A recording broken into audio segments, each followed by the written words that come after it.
आपको श्री गोपाल नारसन का नमस्कार।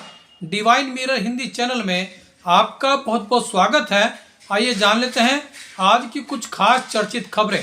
आपने अभी फिल्मी दुनिया के सुपरस्टार रहे राजेश खन्ना को श्रद्धांजलि अर्पित करने की कुछ झलकियां देखी।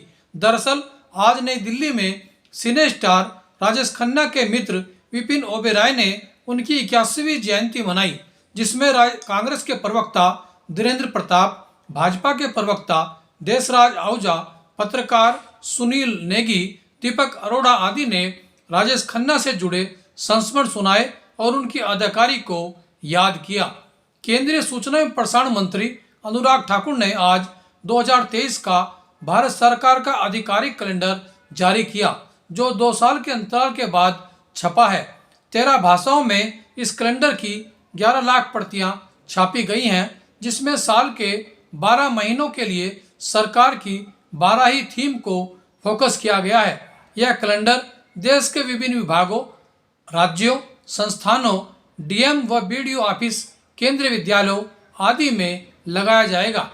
चीन का झेजियांग राज्य कोरोना से सबसे अधिक जूझ रहा है। 23 लाख की आबादी के इस राज्य में कोरोना के 2,10,000 के मामले दर्ज किए गए। एक ही दिन में 25,000 से अधिक कोरोना रोगी सामने आने से यहाँ की स्थिति बेहद खराब मानी जा सकती है।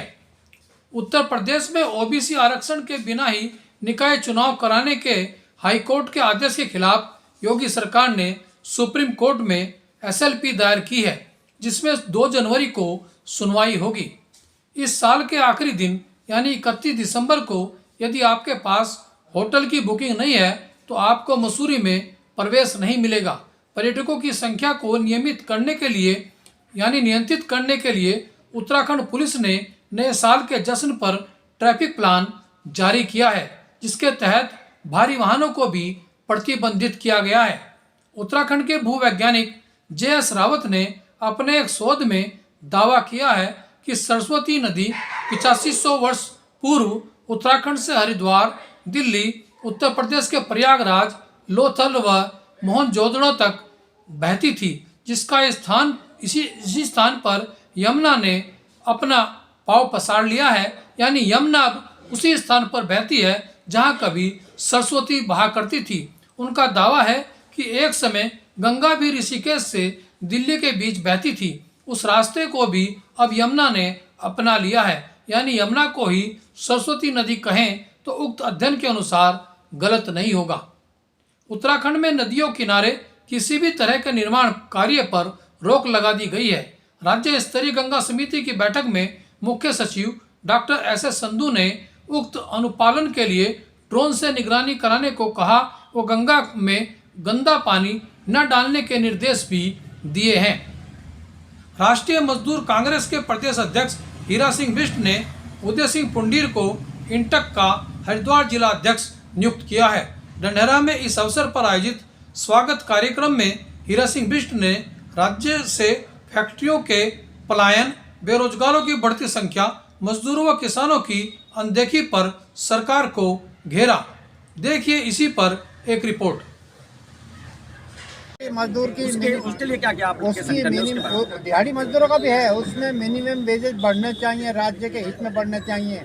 उसकी जीविका का कोई साधन नहीं है, उसके साथ अन्याय न अत्याचार न हो, चाहे सरकारी हो, प्राइवेट सेक्टर के हो, पंचायतों में काम कर रहा हो, गांव में काम कर रहा हो। वो सबसे बड़ी प्रायोरिटी हमारी दिहाड़ी मजदूरों की है, फिर आंगनबाड़ी आशाओं की है, फिर ठेकेदारी प्रथा पर जो काम कर रहे हैं। दिहाड़ी मजदूर के लिए भी 5,000 10,000 की पेंशन होनी चाहिए 50 साल के बाद या 55 साल के बाद।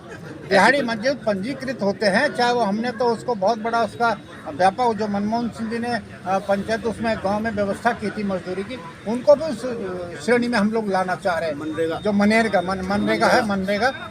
में हजारों, अगर ये आपातकाल जैसे हुआ, जैसे ये कोरोना कोविड आया, अगर मनरेगा न होता तो मैं समझता देश तबाह हो जाता। उन्हीं लोगों ने उस कोरोना महामारी में काम किया मजदूर में, लेकिन उनके हितों को सर्वोपरि मानकर हम लोग चल रहे हैं कि सबसे नीचे के पायदान पर जो है वो दिहाड़ी मजदूर है, उसके हितों की हम लोग रक्षा करेंगे। आंगनबाड़ी आशाएं, कॉन्ट्रैक्टर मजदूर हैं, पुरानी पेंशन बहाली का मामला है। और दूसरी एक 250 करोड़ का जो घपला मने उसमें हुआ है कर्मकार बोर्ड में, जो हमारी साइकिल मजदूरों को मिलती थी खा गए, जो मशीनें सेवकाओं को मिलती थी सिलाई मशीनें वो खा गए। एक बड़ा 250 करोड़ का मामला, मुख्यमंत्री को कहा, गवर्नर को कहा, फिर मिलने जा रहे हैं कि उस पर कार्रवाई करो, उसकी जांच करो और लोगों को जेल के सलाखों के पीछे डालो जिसने मजदूर का पैसा खाया, शोषण किया, अन्याय किया। प्रधानमंत्री जी के लिए आपने कायर और गीदड़ का शब्द का इस्तेमाल किया है। कायरता आपने कहाँ देखी है उन्हें? कायरता मैंने देखी कि प्रधानमंत्री जी आज का पूरा देश चिल्ला रहा, पार्लियामेंट चिल्ला रही, राज्यसभा चिल्ला रही, विधानसभा चिल्ला रही, लेकिन प्रधानमंत्री चीन का नाम लेने को तैयार नहीं। चीन के सैनिक हमारे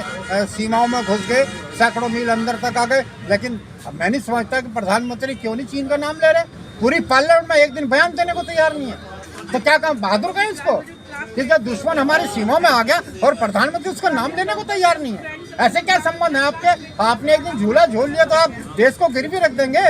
आप पाकिस्तान में बिना प्रोग्राम के, पाकिस्तान के राष्ट्रपति की मां के पैर छूने चले गए बिना कार्यक्रम के, तो क्या करेंगे पाकिस्तान के खिलाफ? तभी तो पाकिस्तान के बारूद भूरे हजारों टन वो कश्मीर में लेकर घुसवाए थे, क्योंकि आप ही कोई रीति नीति नहीं है, आप में हिम्मत नहीं है। आप यहाँ हिंदुस्तानियों को रेलवे को बेच देंगे, ठीक है, ऑर्डिनेंस फैक्ट्री को बेच देंगे, डिफेंस को एयरपोर्ट बेच देंगे, बंदरगाह बेच देंगे, ये काम तो कर लेंगे, लेकिन दुश्मनों के खिलाफ आपकी हिम्मत नहीं कार्रवाई करनी।